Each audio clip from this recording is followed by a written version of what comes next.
What's good? It's your boy Fanon. Good morning. Great fight last night. A bunch of people going back. Teddy Atlas acting a fool, acting as if it was some robbery for Canelo Alvarez to beat Gennady Golovkin. Whole bunch of people, not as much as the last time, crying robbery. Look, man, it is what it is. This dude won. Canelo Alvarez won. Y'all got to sit on that L. And if Canelo Alvarez fights Gennady Golovkin again, you're gonna sit on another L. Because the fact of the matter is that Canelo Alvarez is a better fighter. He's the better fighter. He outboxed Gennady Golovkin in the last fight, and people complained about him having ran. He sat toe to toe with him and made Gennady Golovkin back up all of this fight. Canelo Alvarez is just the better fighter, and Gennady Golovkin can't hurt Canelo Alvarez. He hit Canelo Alvarez with some flush shots, and he just can't do it. Whenever Canelo Alvarez wants to make Gennady Golovkin miss, Canelo Alvarez can become a ghost up in that mug standing right in front of him, and ain't nothing Gennady Golovkin can do about him. Gennady Golovkin's career, as far as being a top-notch middleweight, is over. He can go fight some other second tier. He can fight some second tier middleweights, do what he wants to do with that stuff. But other than that, man, he ain't beating Canelo. All right, he's not beating Canelo, and Canelo snatched all of the fear factor away from Gennady Golovkin, as if it had not already been taken away by Daniel Jacobs and the first half of the fight with Kell Brook, the last Canelo fight. Look, man, it's a wrap on him. But what I want to talk about in this video is now that Canelo Alvarez beat Gennady Golovkin, and he did it like that. I think it's time, man, that people start giving Canelo Alvarez's true credit. And I'm not talking about him being the big money maker in the sport of boxing and all that type of stuff. Canelo Alvarez has a deep resume. He's a 28-year-old guy. He has fought he's been in the ring with multiple Hall of Famers, from Miguel Cotto, Shane Mosley, Floyd Mayweather Jr. Now he's beating Gennady Golovkin. He's a Hall of Fame fighter, man. It is a wrap for Canelo Alvarez at 28 years old that this young man is going to go to the Hall of Fame. And he's going to the Hall of Fame because he deserves to go to the Hall of Fame. And he's beaten guys like, it's one thing, he beat Islandy Lara, he beat Austin Trout. Now, I don't believe that he beat Alvarez. I don't believe that he beat Islandy Lara. I would have scored that fight for Islandy Lara. I also think that I would have scored the fight for Austin Trout for him. But those guys might not make it to the Hall of Fame, but true boxing fans for years and years and years to come will respect Austin Trout and Islandy Lara as two of the best 154-pounders that have come around in the last 15, 20 years. Those guys are excellent, excellent fighters, man. And even in every fight that, with the exception of Floyd Mayweather Jr., Floyd Mayweather was just too good for him. Too good for him. It was too early in the career for Canelo Alvarez. Canelo Alvarez, man, is the real deal, man. And I can say this. That's why when people were getting on, man, shout out to the LDBC and all y'all, but I got to talk my stuff a little bit. That's why I was telling you, man, I did not fully believe, like, that Computerall stuff. Okay, man, maybe he was doping. Maybe he was doping. Maybe he wasn't. Because quite honestly, he went in that fight this one, and everybody was talking about how much thinner he looked and his new frail, where he was shrunk down. That dude got into the ring and looked the exact same in this fight that he looked like in the last fight. I saw a minimal difference in his physique in between those two fights. And on top of it, he didn't gas out. He stayed right in there and walked that dude down, taking big shots, giving big shots. And it's just time to say, man, look, to me, this dude's the #1 pound-for-pound fighter in the world, man. For me, right now, based on this criteria. The fact that he has fought and beat the best competition at multiple weight classes, and he has now beaten the guy that a lot of people consider to be the number one pound for pound fighter in the world. We're not going to do this Seskrit Soroyvasai stuff where a guy beats the guy that people say was a number one pound for pound fighter and not turn around and get his dude his credit. Now, I had Terence Crawford as the number one pound for pound fighter in the world because I thought that I think he's a better all-around fighter than Gennady Golovkin. I never wanted to give Gennady Golovkin that type of credit for being a pound for pound guy because he was the bigger guy. You know, he's the bigger guy in his last 4 fights. He's been the bigger guy. He's been the bigger guy on, 3 of the last fights, he was the bigger guy. 4 of the last 5 fights he's had, he was the bigger guy. So I'm just not big on, because he was bigger than Vanis Martirosyan. He's bigger than Kell Brook. He's bigger than Canelo Alvarez the first time, bigger than Canelo Alvarez the second time. All those guys are moving up from 147 to 154 pounds. But those guys weren't able, but Vanis Martirosyan and Kell Brook weren't able to pull it off. But Canelo Alvarez did. And I give Canelo Alvarez a shot at beating everybody at 160 pounds. Now, I want to see him fight the Charlos. I want to see that fight. But I'm not going to just chuck it out there that, Canelo's going to run, that Jermall Charles is going to run through Canelo. I think Canelo is a man. Canelo has something that a lot of these guys don't have, and that's experience.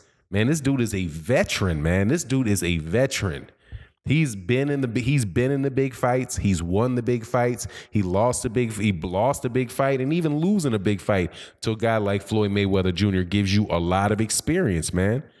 And this dude, like, people, when he walked up there and jumped in the face of Canelo Alvarez, Gennady Golovkin, and told Gennady Golovkin what type of fight it was going to be, right? People like, oh, that's a sign of scare. He was scared. He was listening. Nah, man, that was a sign of him saying, look, man, I'm going to come and beat you up, man.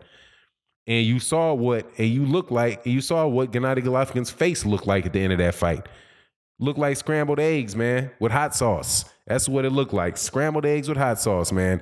Mushed up, beat up. Man, it was just, he got his tail whooped, man, by a littler dude. So for me, I'm telling you now, y'all ask me who my pound for pound guy is. My pound for pound guy is Canelo Alvarez, because I think that he deserves it. And there's no shot on Bud Crawford, but Bud Crawford is not. But Bud Crawford has not. He's not done what Canelo Alvarez has done. He's not done what Canelo Alvarez has done. He didn't move up to 147. He's not a 100. What did Canelo do? He was a 154-pound champion. And yes, he could have fought the Charlos. I understand that. And he's definitely got his boogeyman out there that he's got to see. And there's other competition at 160, and we'll see what happens from there and whether or not he fights these guys. But I don't have any doubt that Canelo Alvarez himself would make these fights happen, man, because he's made the fights happen before. It ain't just no soft touch jumping up in there with Gennady Golovkin. But anyway, the reason I got him higher over than Terence Crawford now is because he won belts at 154.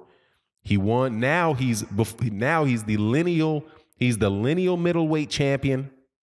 He's a WBA champion. He's a unified champion at 160, having beaten a guy that a lot of people think were the number one pound for pound fighter in the world, who was much bigger than he was. This wasn't Jeff Horn, man. He didn't move up and beat Jeff Horn. Right? I know that he came from 135 to 140 and to 147. So, that's the advantage that he would have over Canelo. But the level of fighter that Canelo Alvarez has beaten is a higher level of fighter. I mean, just straight up, it's just a much higher level. It's a much higher level fighter from the beginning of his career all the way, obviously the very, very beginning of his career. But like I said, man, this guy's already set in stone Hall of Famer, man. This dude's a set in stone Hall of Famer. Now, Terence Crawford might be a set in stone Hall of Famer, walking real close to it, man. But to me, he just doesn't have the resume that Canelo Alvarez has. And Canelo Alvarez, really got hit on a lot of people's pound for pound deal because people were hating on him for the fact that he got a draw. And I personally thought he won the first fight against Gennady Golovkin. And, people didn't put him up there. Some people had him at number 2, number 3 pound for pound. But man, now it's time to give Cinnamon his credit, man. It's time to give Cinnamon his credit. That dude fought a great fight against a fighter and look, man, that dude, there's something else like that I think really makes something that Canelo Alvarez has shown that I haven't seen the other fighters show who are up there in pound for pound, who are getting ranked like that. What are you going to do when somebody fights you back? Canelo Alvarez fought a dude that was really coming to hurt him, man. That dude was bigger. He was trying to do, Gennady Golovkin was no soft touch, and Canelo Alvarez faced adversity. And he faced adversity. He overcame adversity. He showed that he has a lot of heart, man. He didn't just go away with that dude walking him down, trying, in the first fight, trying to walk him down. He just out-slicked him, beat him. Then he changed his style, showed a completely different style in the second fight, man, and beat Gennady Golovkin. So, look, man, like I said it before, man, shout out to my dudes in the LDBC, but I told you I rocks with Canelo. And I rock with Canelo not because like I like anything about Oscar De La Hoya or Golden Boy Promotions. I really do, to the extent that I possibly can, separate the fighter from the promotional company that they fight for. And Canelo Alvarez deserves all the credit in the world for what he did. To me, he's the number 1 pound for pound fighter in the world until Bud Crawford steps up and beats a real welter. If Bud Crawford jump up and take that Errol Spence Jr. fight and win that, of course, he becomes the dude. But short of that, dog, beating Jeff Horn and Jose Benavidez ain't gonna do it, man. So anyway, man, look, man, people always talk about who the king of boxing is and all this, man. Look, I'm telling you, man, at the end of it, I'll end it, why I respect Canelo Alvarez. Because even though there are fights that I think that he did not win, again, I'll tell you, the fights that I thought he did not win were 154 pounds against Austin Trout and against Israel Lara. I did not think he won those fights. However, those fights were close fights. I don't think either one of those dudes blew out Canelo Alvarez either. It was a nip and tuck fight, man. Canelo Alvarez was put up a good fight against Israel Lara, who's a very difficult cat to fight. Same thing for Austin Trout. These dudes, the Charlo brothers, both went the distance with Austin Trout, and Austin Trout beat Miguel Cotto. That's a good quality. That's a tough dude to beat. You know what I mean? And he was beating the brakes off of Jarrett Hurd until he gassed out. Jarrett Hurd beat him because he just punched himself out. And Jarrett Hurd has just a crazy chin and he's big. But other than that, Austin Trout's the truth, man. So anyway, man, I'm looking to see that, what Canelo does next. Hopefully Canelo won't rematch Gennady Golovkin. Hopefully that'll be done and cats can move on. And get, the fights with the other middleweight champions going on. Right now, the next guy, the mandatory for this Canelo's mandatory should be Jermall Charlo. And the other 2 belts are up for grabs because Demetrius Andrade and Billy Joe Saunders are fighting, and Daniel Jacobs is fighting Deverenchenko. So we'll see what happens, man. But this is making the 160-pound division more exciting. And also, Gennady Golovkin ain't getting no credit for no fake records. Okay? No credit for no fake record. All right? because he didn't have 20 title defenses. I think he had 9. Anyway, it is what it is. And with that, I'm out. Peace.